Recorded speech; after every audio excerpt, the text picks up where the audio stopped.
welcome back. Woohoo! Episode How are two, look at us you? go. I am doing very well. Yeah. I'm in the midst of Yeah. rejuvenation.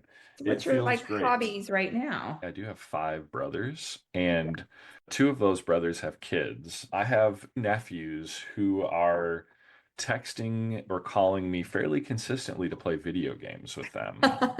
It's actually a dream, So but you it's are the cool also uncle. That's what that is. I'm every day I'm Yes. trying. I Yes. love So it. we're getting into some throwback games. We're getting into some new games where I feel like the old grandpa, like what does this button do? It's amazing to see the next generation of humans still enjoying video games I just love like I it. enjoyed Street Fighter 2 and Super Do you, Mario. you do the whole headphones and you talk to him the whole time? Yes. Yep. Yes. Yeah. I remember when It's my the son was best. like in junior high, that was all he had those headphones on all the time, talking to his friends as they would play all their games, constant. Yep. They have to be So, gigantic if they're for yep. video games. So Yep. And I've they're got it. super loud. Oh, Yes. so So that's what fun. I'm up to, and it's That's great. amazing. I Whitney, bet how it's about really fun to you? connect with them that way too. It's great. It's the best. I am just trying to continue to stay in shape. I have a half Oh, yeah. marathon coming up, so I'm trying to train for that. Nice. Houston weather, though, it has just been so up and down that weather makes all the difference for me when it comes to running. And so my mileage is not really where I want it to be right now, but I'll be fine. I'll get there. I've done plenty of these. I know that everything will be okay. It's supposed to run 11 this weekend, but it's supposed to rain. So we'll see.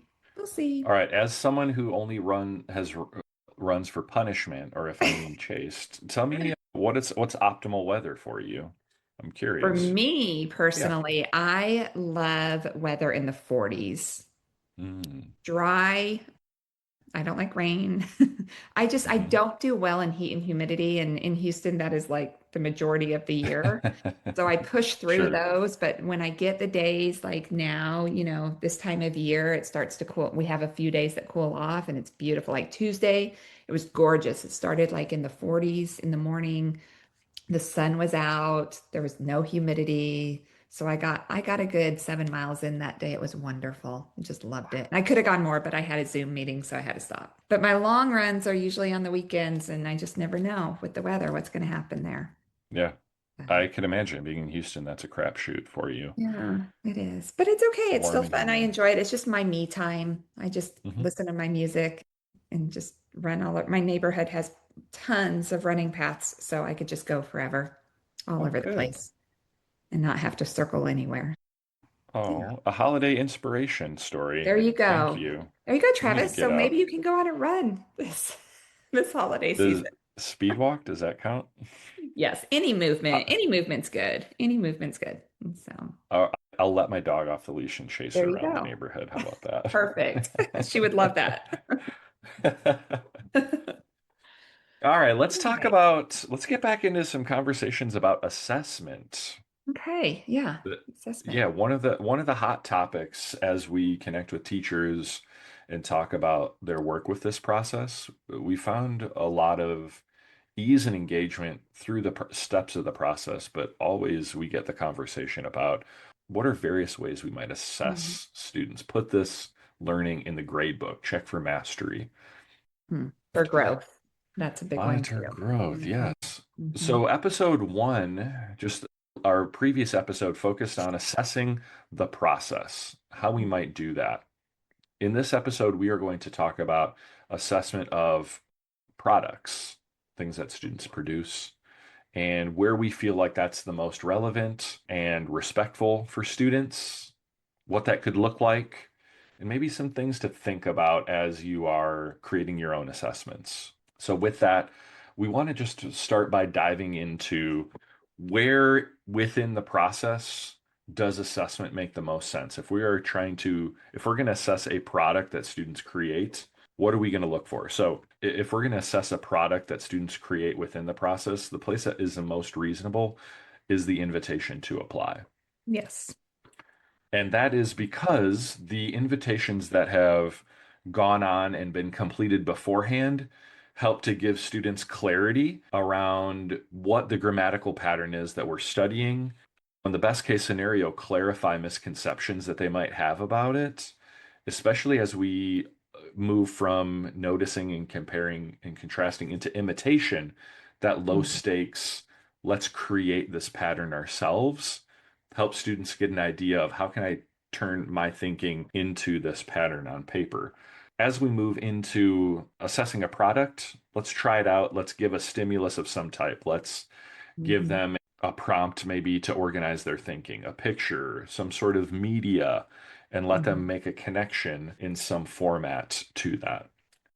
As we think about application, a product that can be created, if you are a Patterns of Power user and you have the resource in your possession, just want to make a quick note that chapter 3 is all about application. And within that, we suggest some ways that you might take the invitation to apply and connect it into your classroom practice. So there are 3 ideas within that that make a ton of sense. One is responding to text or media within that written response, Mhm. challenging students to use the convention, to use that pattern. A second would be to summarize something that we've interacted with. So, summarize a text, summarize a short video, A concept, maybe. a Mhm. concept. And within that summarization, that written piece, either while drafting or as you go back and revisit that draft, look for a way to effectively use the pattern that we're studying. The third piece would be through a quick revision. So, looking at a draft that you've already created and going back to that draft to purposely add, whether adding new content or remixing content that already exists in your draft to use that pattern. So, those are 3 easy ways for creating or revisiting something that we've generated already, a product that can then be turned in. We've got some Mhm. great graphic organizers as well in that section Mhm. to be able to support what that looks like and how to take that, make it student friendly. And then we can even go beyond the process and just think about any writing they're doing, the writing that you're doing within your writing curriculum that you're following, or writing that's happening during reading or even during science and social studies, and really think about using any of that to assess for a specific pattern or to see that they are really trying to use that in a variety of ways. It doesn't always have to be the invitation to apply it. It can go beyond that. We want them applying at all times. Even after, like after we've moved on and we're moved on to a new pattern, we still want them to be applying what they've already learned. So this is just a piece that we can come back to. And one way to do that is through a rubric.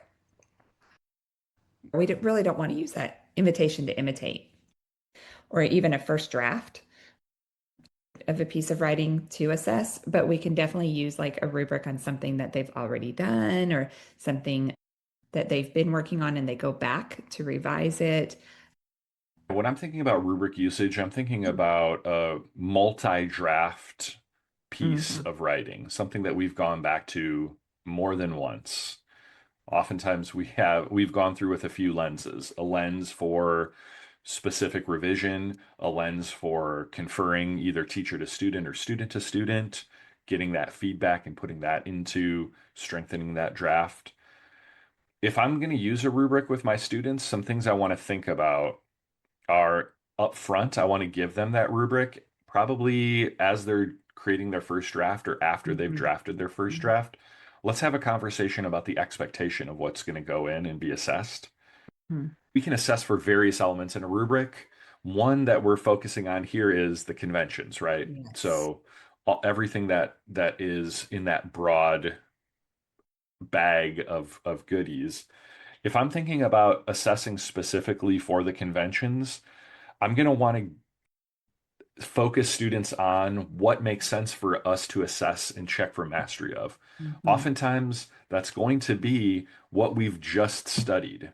Mhm. I know that kind of flies in the face of the feedback that I received as a writer, a student writer, where, wait, you're not assessing everything. We're not looking at Mhm. every single aspect of the conventions of language and every single word, sentence, phrase, punctuation within their writing.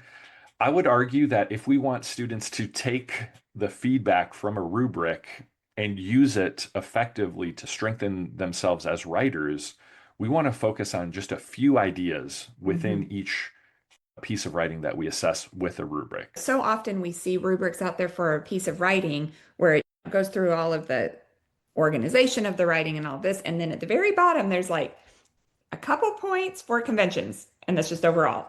Mhm. Yeah. So when we give them a grade that way, they're not getting feedback on the conventions. They're getting feedback on the other parts of that writing, whether it's the organization of that writing or the idea development of that writing.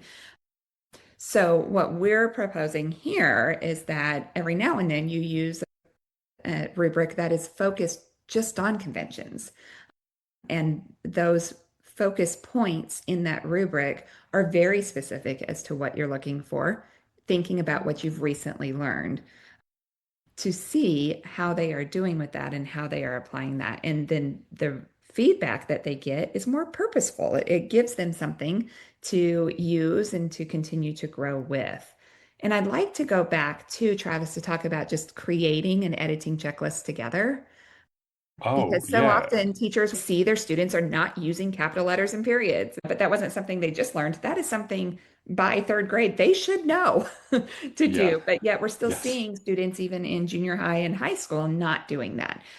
So how, if that's not something they just learned, should we still be assessing? I think that's a non-negotiable.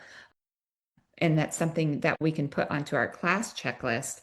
And at any time, we can pull anything from that class checklist and put it into our rubric. We wouldn't want to put everything from that checklist into our rubric, but we can pull one or two things in addition to what we just learned as a spiraling piece of application. Absolutely. And I think what's nice about that is this editing checklist, how I would use this with my students is we would start with a co-creation of those Mhm. non-negotiables. What are some Yes. things as we write for for clarity? What are things that we want to make note of? Things that we should know already. I think capitalizing the first word in a sentence, ending with the appropriate punctuation and punctuation, things like that can be the starting point, but then as we add, we've mastered this lesson set, there's a focus phrase attached to it. I'm going to add that to the editing checklist. Now, when we Mhm. get toward the end of, or as we're in the weeds of revising a multi-draft piece of writing, we could go back to that checklist through our conferring, Mhm. or we can say, hey, what are some things that make sense to you for us to focus on? If I'm gonna assess you, give you Yeah. a grade, here's the checklist. What ideas are going to be the most pertinent, reasonable, make the most sense connected to the mode of writing that we're doing right now? Well, and Kids then the are assessment great with becomes it. super powerful because the students were a part of creating that. So Yes. then they're really thinking even more about what they're doing as writers. I think that is just such a key point that you brought up. I love that idea of them taking that checklist and helping to think what should go on our rubric this time. And as you're thinking about what might that visually look like an editing Mhm. checklist, Um, we love to reference you back to the Patterns of Power resource in Chapter 3. We have conversations about and examples of what an editing checklist may look like, a graphic organizer to Mhm. get you started in some cases. There's a lot of resources there to help with this practical application so that you can organize a visual. That's an easy touch point as we move into assessing a product. And I think a sample rubric, Travis, I sent you one that maybe we can put in the show notes. It's just Great. a nice little, we have it in our Facebook group, but we can put it here too. It's just a sample, keep in mind, but it's you take a few of those focus phrases and you put them over on the left there and score that on how consistently they're applying that pattern. And that can be used on any piece of writing, right? On an everyday piece of writing or a multi-draft piece of writing. But that's just something of what it could look like and how it could transfer into a grade as a Thank you, Whitney. possibility. That's going to be in the show notes. You I know love this. it. I've Awesome. got it in there. Yep. Check I the just sent link, that to you right before we listeners. got started. So I'm sure you Okay. haven't seen it yet. Wonderful. All right. Any final thoughts? Anything else that we need to add? No, I think that we that first episode, if you haven't listened to the first episode yet, I highly recommend that you listen to that prior to this, because that really leads up to this piece of assessing the product. But I do think Travis and I both agree wholeheartedly that assessment is important. Yes. But what that assessment looks like is even more important to us.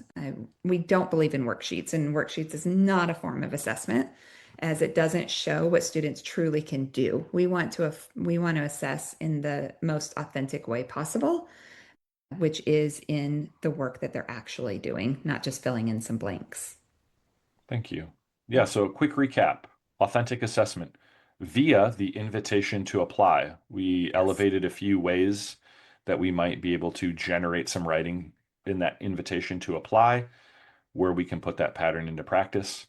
Also, strongly suggest that product just being student writing, the student writing that you are already doing, whether it be in your English class or big props to elementary teachers. You've got all these other great classes that you can Mm, generate some writing in for sure. and do this amazing work of crossing over and applying that understanding of a pattern into a product. And so this is a way for us to get a grade, but it also can be a self-reflection tool for students. It really comes back to the students. If the students are taking part in helping to create that rubric, they can totally turn around and self-assess on that and reflect on that and set goals for themselves on that as well. So I think that's a pretty key point. Love it. Love that. All right. Okay. With that, that's episode 2. We are wishing you the happiest of holidays. We hope that each day is rejuvenating and lasts much longer than 24 hours because we need it. And if you just need to get some stress off, just go run. Right, Yep. Travis? Or pick up a video game controller. It's the choice is There you go. yours. The choices are endless. Just make yourself happy. That's what we want for you. All right. Thanks for Take care, y'all. listening.